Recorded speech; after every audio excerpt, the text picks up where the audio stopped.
parents gave my brother the family vacation home, the house I grew up spending every summer in. He sent me a list of approved visit dates. I read it twice. Then I blocked his number. 6 months later, Mom called asking why I skipped Thanksgiving. My name's Oliver.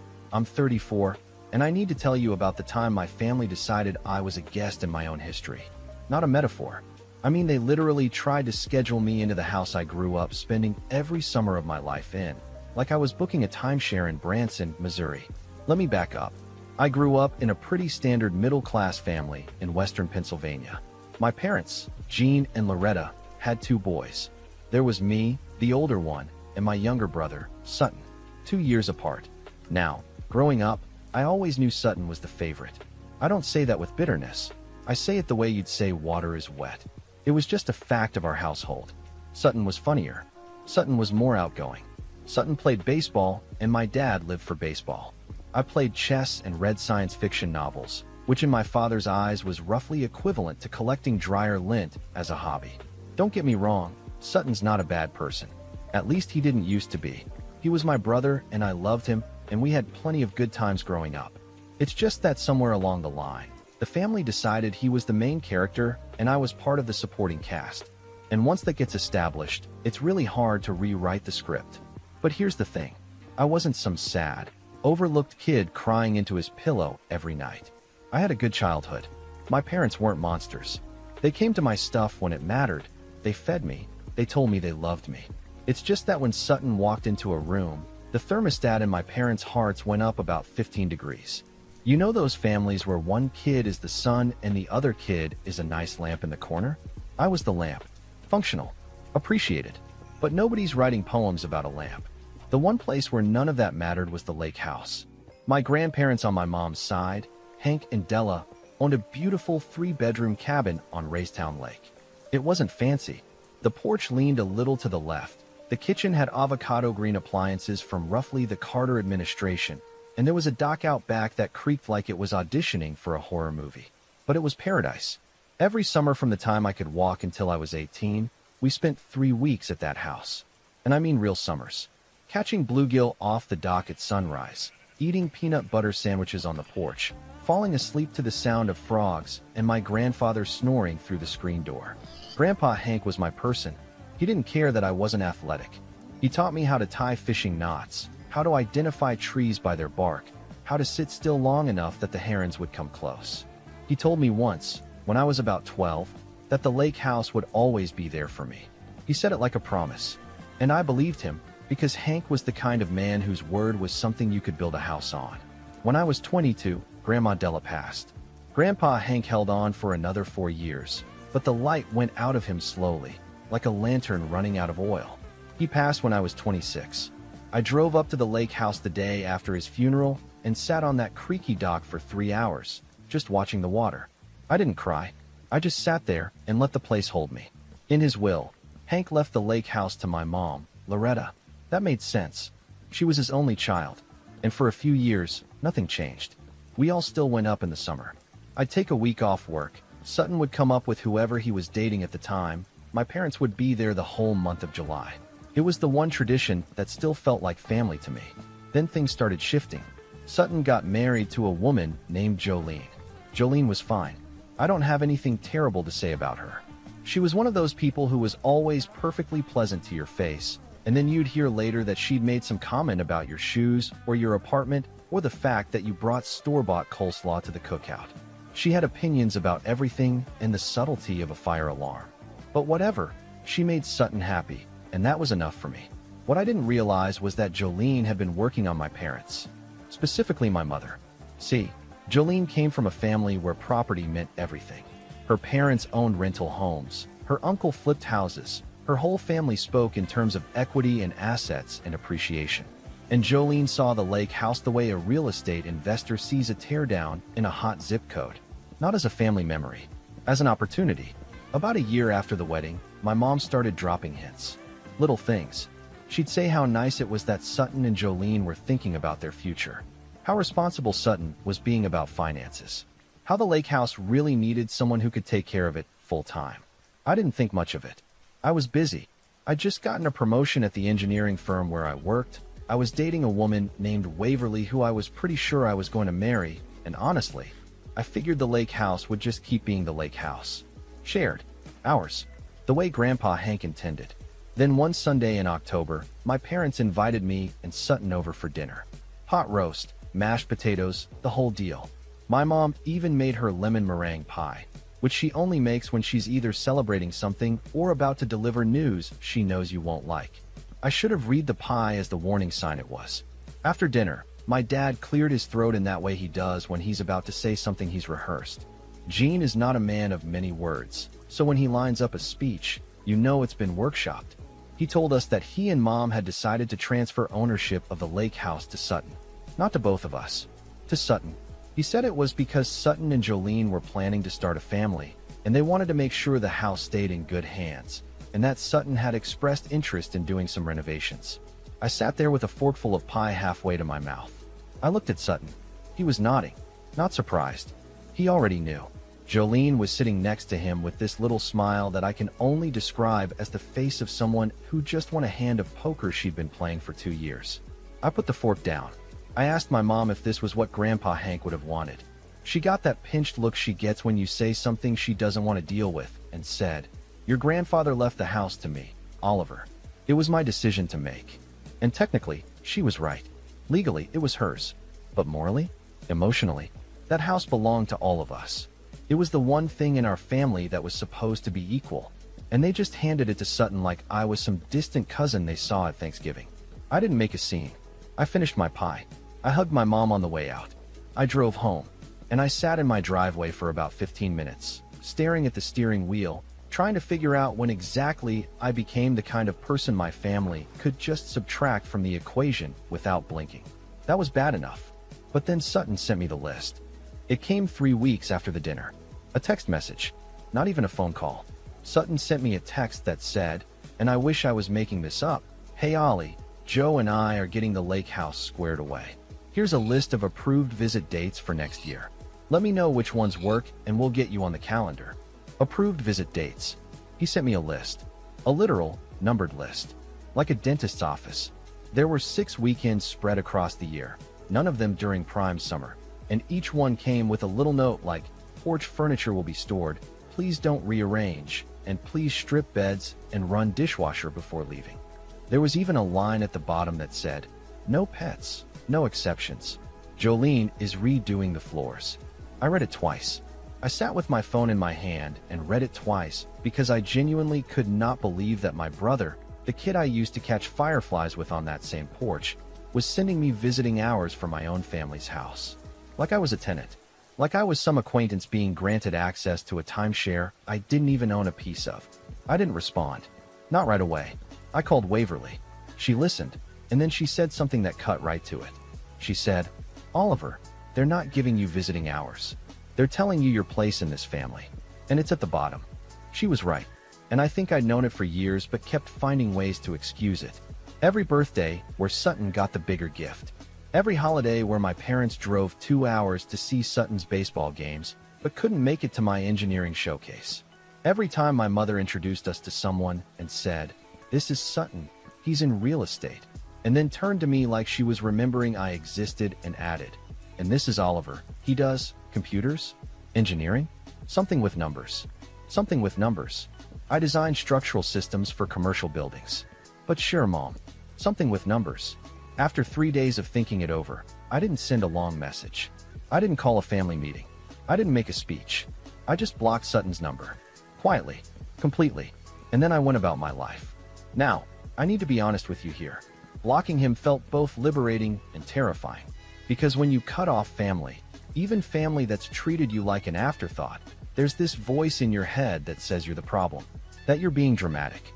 That you should just swallow it and show up with a smile and be grateful for your 6 approved weekends and your dishwasher instructions. That voice is loud, and it sounds a lot like your mother. But Waverly kept me steady. She didn't push me to do anything. She just kept saying, "You get to decide what you're willing to accept." And I decided that I wasn't willing to accept being a footnote in my own family. For the next month or so, things were quiet. My parents didn't call, which told me everything I needed to know. They weren't checking on me. They weren't wondering why I hadn't responded to Sutton's list. They were probably relieved I hadn't caused a fuss. That's the thing about being the easy kid. People get used to your silence and mistake it for agreement. Then Thanksgiving came around. Now, every year, Thanksgiving at my parents' house was a production. Loretta cooked for 2 days straight. She made the turkey, the stuffing, the green bean casserole, 4 kinds of pie, and this cranberry sauce recipe she got from her grandmother that honestly tasted like sweetened battery acid, but nobody had the nerve to say anything because it was tradition. Sutton and Jolene always showed up around noon, and I usually arrived around 1 with whatever I was asked to bring, which was always rolls. Every year. Just rolls. Sutton brought a $40 bottle of wine and got praised like he'd hand-harvested the grapes. I brought rolls and got asked why they weren't warm. This year, I didn't go. I didn't call. I didn't text. I just didn't show up. Waverly and I cooked a small meal at my apartment. She made this incredible roasted chicken with rosemary, and I made garlic mashed potatoes that were, if I'm being humble, some of the best potatoes in the tri-state area. We ate on the couch, watched a movie, and I didn't think about my family once. Well, maybe once, but it was brief. The call came the next morning. My mother. Not a text, an actual phone call, which meant she was either worried or furious. And with Loretta, there's about a 3% margin between those two emotions. Oliver, where were you yesterday? We waited. Your father carved the turkey late because we thought you were stuck in traffic. I told her I wasn't coming. She asked why. I said, because I'm apparently not family enough to have a key to the lake house, but I'm family enough to be expected at Thanksgiving. That math doesn't work for me, Mom. There was a long pause. Then she said, this is about the lake house? Oliver, that was months ago. You need to let that go. Let that go. She said it the way you'd tell someone to stop being upset about a parking ticket. Like the house where I'd spent every meaningful summer of my childhood being handed exclusively to my brother with a side of visiting restrictions was something I should have processed in an afternoon and moved on from. I told her I wasn't angry. I told her I was done. And there's a difference. Angry people yell and slam doors and come back. Done people just leave. She didn't understand the distinction. She started in with the guilt. How much work she'd put into the meal. How my father was disappointed. How Sutton had even asked about me, which I doubted because Sutton's idea of asking about me was probably something like, is Oliver coming? Because Jolene wants to use the good china. I told her I loved her, but I needed space. She said I was being childish. I said maybe, but at least I was being honest. Then I hung up. Over the next few weeks, I got a handful of texts from my dad. Gene is not a texter. His messages read like telegraph transmissions. Oliver, call your mother. Your mom is upset. This has gone on long enough. Each one felt like a little poke in the ribs, reminding me that in my family, my job was to keep the peace, not to have peace. I didn't respond to any of them. Christmas came and went. I spent it with Waverly's family in upstate New York. Her parents, Harlan and Rosalind, were the kind of people who asked you questions about your life and then actually listened to the answers. Harlan shook my hand and said, Waverly says you're good to her. That's all I need to know. No evaluation. No comparison. No ranked list of which son-in-law brought the better wine. Just acceptance. I almost cried at a Christmas dinner hosted by people I'd known for 8 months. That should tell you something about the bar my own family had set. By January, the silence between me and my family had calcified. It wasn't hostile. It was just empty. Like a room where the furniture's been removed. You can still walk through it, but there's nothing to sit on. And then something happened that changed everything. My firm got a massive contract. The kind of project that comes along once in a career. A mixed-use development on the waterfront in Pittsburgh, $42 million.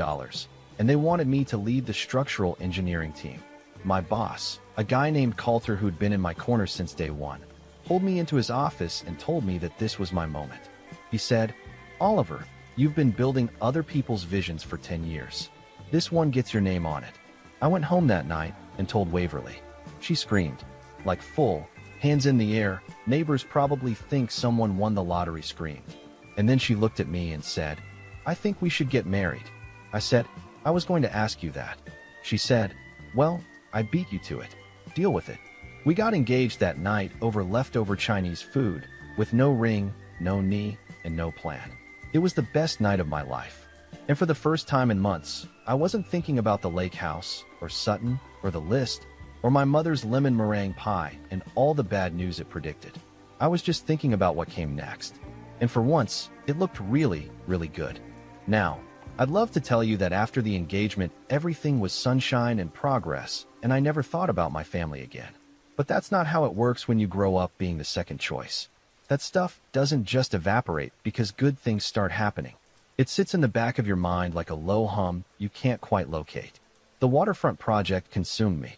14-hour days, weekends at the office, conference calls with architects and city planners and contractors who all had opinions about load-bearing walls and seismic codes, and whether the lobby should have marble or polished concrete. I loved every minute of it. For the first time in my career, I wasn't supporting someone else's project.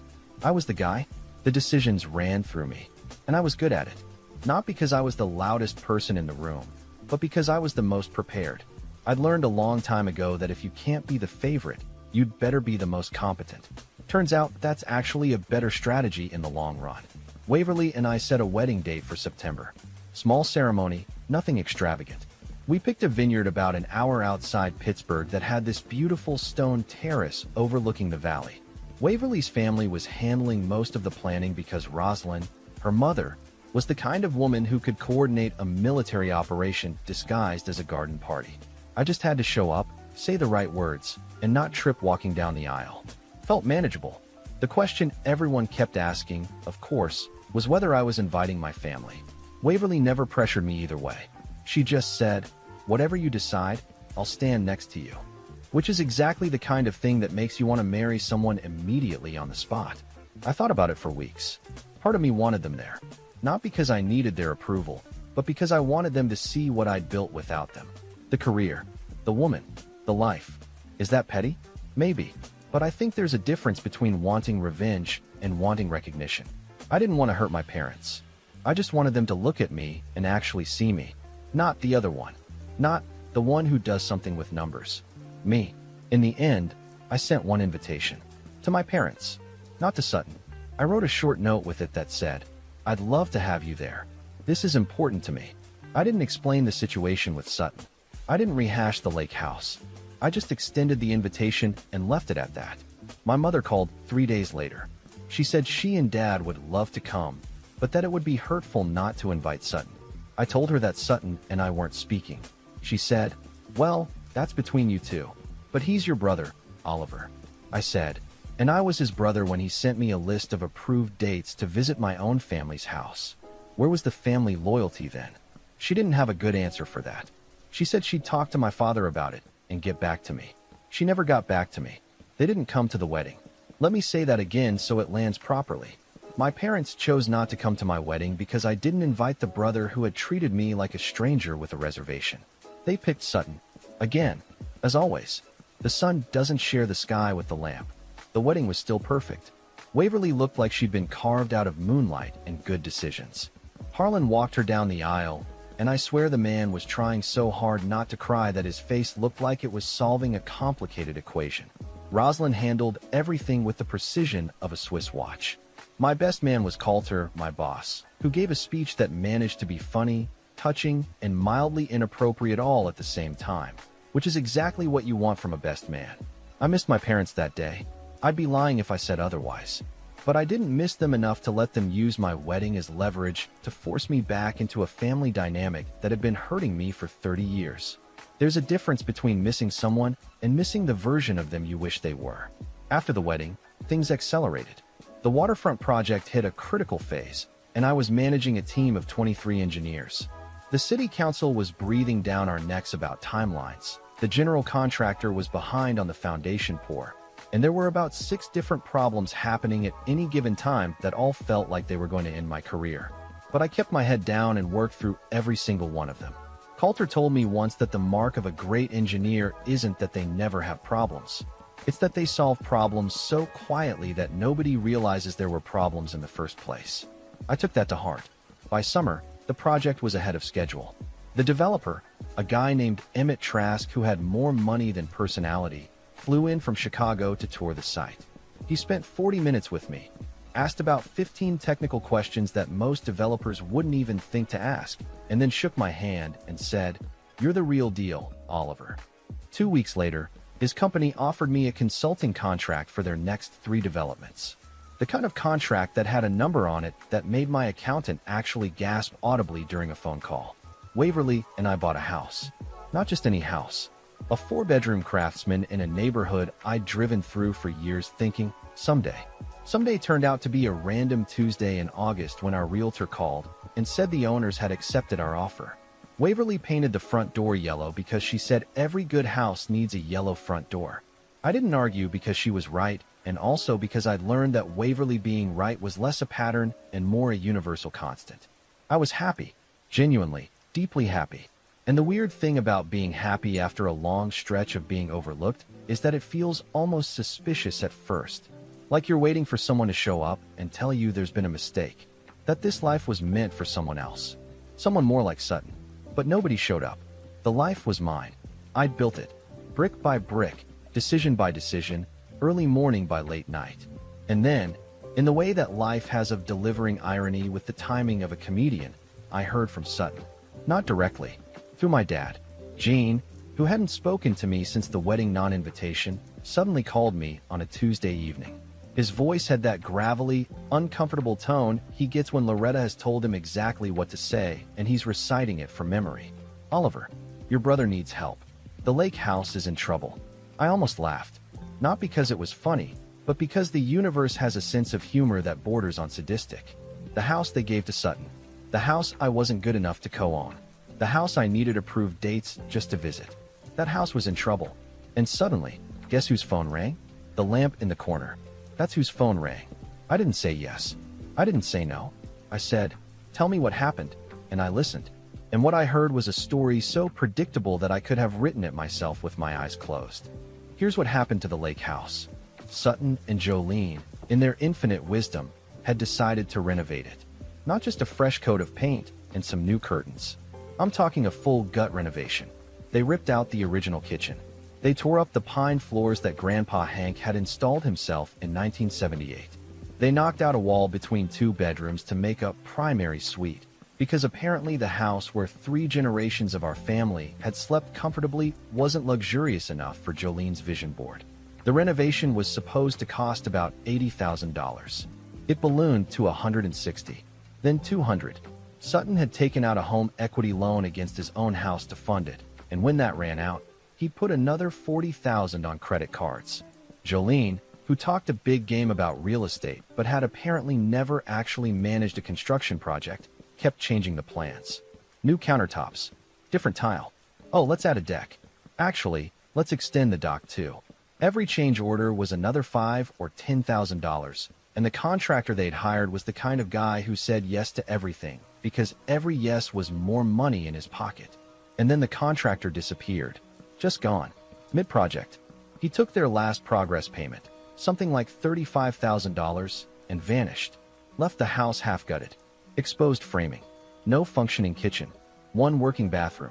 The beautiful porch that used to lean charmingly to the left now leaned aggressively to the left because they'd messed with the foundation supports during the renovation and hadn't shored them back up. Grandpa Hank's lake house looked like a crime scene. On top of all that, Sutton's real estate business wasn't doing well. The market had cooled, his commissions were down, and he was now sitting on roughly $240,000 in combined debt between the lake house renovation and his own mortgage. Jolene's family, the ones who supposedly knew everything about property and investment, had apparently offered zero financial help. Turns out it's easy to talk about equity when it's someone else's money on the line. So Gene calls me, the son they didn't invite to the decision, didn't include in the ownership, and didn't bother attending the wedding of, and asks me to help. The audacity was almost beautiful in its symmetry. I told my dad I'd think about it, and I did think about it, for about a week. But I wasn't thinking about whether to help Sutton. I was thinking about how to help myself. See, here's what my father didn't know. I didn't just have a good salary anymore. The consulting contracts from Emmett Trask's development company had put me in a financial position I never expected to be in at 34. Waverly and I had savings. Real savings. The kind that makes your financial advisor smile instead of wince. And I had connections. My work in Pittsburgh had introduced me to contractors, inspectors, real estate attorneys, and property specialists who actually knew what they were doing. I called a real estate lawyer named Sullivan Park. Sully, as everyone called him, was a guy I'd worked with on the waterfront project when we hit a zoning dispute. He was sharp, efficient, and had the kind of calm demeanor that made you feel like everything was going to be fine even when it absolutely wasn't. I told him the situation. He asked me one question: "Do you want the house?" I said yes. Not for revenge, not to prove a point. I wanted it because it was Grandpa Hank's house and it deserved to be taken care of by someone who actually cared about it.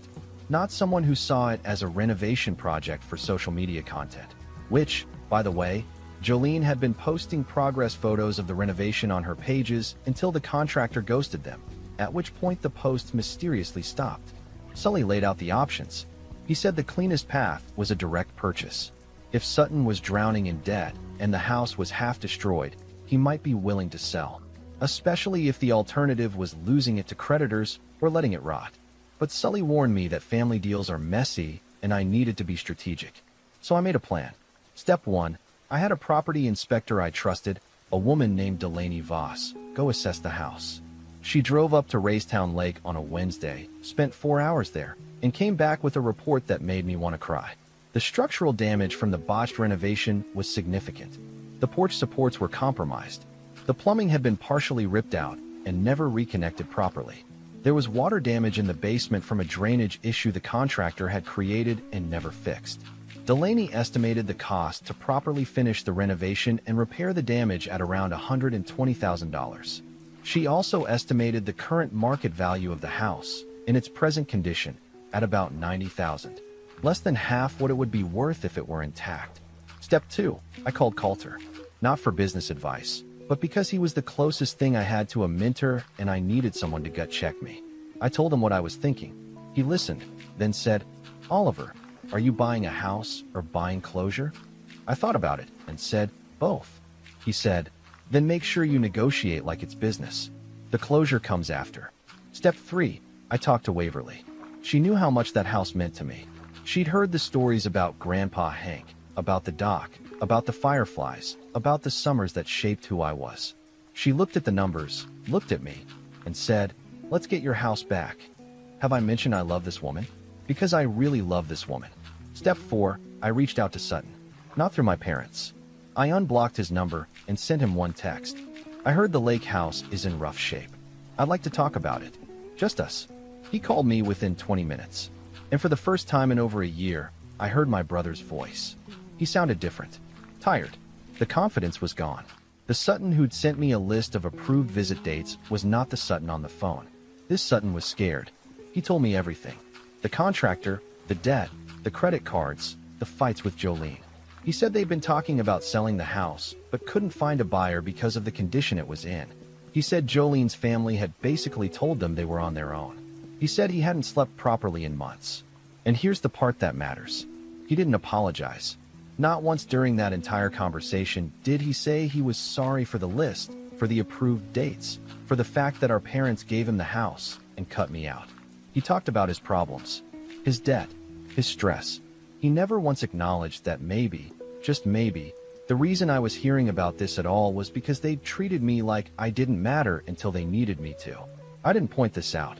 I didn't need to. Not yet. I told him I'd like to make an offer on the house. He went quiet. Then he said, "You want to buy it?" I said, "I want to bring it back to what it was. Grandpa Hank's house. But I need to own it to do that." There was a long pause. He said he'd talk to Jolene. I said, "Take your time." And then I waited, because I knew exactly how this was going to go. Sutton was going to wrestle with his pride for a few days. Jolene was going to do the math and realize they were out of options, and eventually the phone would ring. It rang 4 days later. "Okay," Sutton said. "Let's talk numbers." I smiled. Not because I'd won, but because Grandpa Hank's house was finally going to come home. I had Sully handle everything. He drew up a purchase agreement that was clean, fair, and completely airtight. I offered Sutton $95,000 for the property, which was $5,000 above Delaney's assessed market value given its condition. I wasn't trying to lowball my brother. I wasn't trying to humiliate him. I wanted the transaction to be legitimate, and I wanted him to walk away with enough to at least start digging out of his debt. Sully included a clause that required Sutton to disclose all outstanding liens and any remaining contractor obligations. Turned out there were 2 liens from materials suppliers the contractor had stiffed. Sully got those resolved before closing. Sutton signed the papers on a Thursday afternoon at Sully's office in Pittsburgh. I was there. Jolene was not. Sutton told me she didn't want to come, which I interpreted as Jolene not wanting to watch the house she'd gutted for her renovation fantasy get handed over to the brother-in-law she'd spent years subtly undermining. Can't say I blamed her for sitting that one out. When Sutton signed the last page, he looked at me, really looked at me, and for a second, I saw the kid I used to catch fireflies with. The kid who used to dare me to jump off the dock. The kid who once ate an entire jar of peanut butter on a bed and then threw up behind the boathouse while I laughed so hard I couldn't breathe. He said, "I messed this up, didn't I?" I said, "Yeah, you did." He nodded. Then he said, "I should have split it with you from the start. That list I sent you. I don't even know why I did that. Jolene said we needed boundaries with the property, and I just went along with it." I should have told her no. It wasn't a full apology. It was more of an admission. But it was the first honest thing Sutton had said to me in over 2 years, and I'll take honesty over polish every single time. I didn't hug him. I didn't tell him it was all water under the bridge. Because it wasn't. Trust isn't a light switch. You can't flip it back on just because you feel bad about turning it off. But I shook his hand, and I meant it. Then I got to work on the house. I hired a contractor named Boyd Whitfield, a guy Delaney had recommended who specialized in restoration projects. Boyd was in his 50s, had hands like catcher's mitts, and spoke in short, declarative sentences that made you believe every word. He walked the property, looked at the damage, looked at me, and said, "Whoever did this should be embarrassed. But she's fixable." The renovation took 5 months. I drove up to the lake every weekend to check progress, and most weekends Waverly came with me. We'd sit on borrowed lawn chairs where the porch used to be and eat sandwiches while Boyd's crew hammered and sawed and slowly put Grandpa Hank's house back together. I didn't try to modernize it. I didn't try to turn it into something it wasn't. We restored the kitchen to its original layout. We found pine flooring that matched what Grandpa Hank had installed and put it back down.